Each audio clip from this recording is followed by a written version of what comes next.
ஃப்ரெண்ட்வுட்ஸ் நேயர்களுக்கு வணக்கம். அதிமுகவில் யாருக்கு அதிகாரம் இருக்கு, பொதுக்குழுவை கூட்டலாமா வேண்டாமா அப்படின்னு எல்லாரும் கையெழுத்து போடுங்கப்பா அப்படின்னு சொல்லிட்டு கையெழுத்து வாங்குற விவகாரத்துல எடப்பாடி பழனிசாமி அணியையும் எஸ்பி வேலுமணி அணியும் போட்டி என்ன பண்றாங்க, எக்ஸ்பிரஸ் வேகத்துல இந்த கையெழுத்து வாங்குற விவகாரத்துல செயல்பட்டு இருக்காங்க.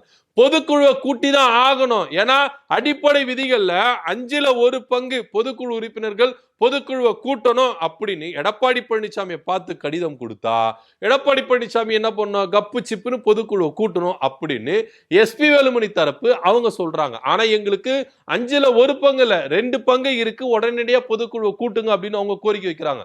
ஆனா எடப்பாடி பழனிசாமி நான் கூட்டவே மாட்டேன் அப்படின்னு அவர் பிடிவாதமா இருக்கிறார். ஏன்னா ஒருவேளை பொதுக்குழுவை கூட்டி தான் பதவியை விலக்கிட்டா, ஏன்னா இவங்க எஸ்பி வேலுமணி அணியினர் என்ன பண்றாங்கன்னா பொதுக்குழுவை கூட்டுறது சும்மா கிடையாது. 10 மாவட்ட செயலாளர் வழிமொழியணும், 10 மாவட்ட செயலர் முன்மொழியணும், பொதுச் செயலாளரை மாத்துறதுக்கோ கொண்டு வர்றதுக்கோ.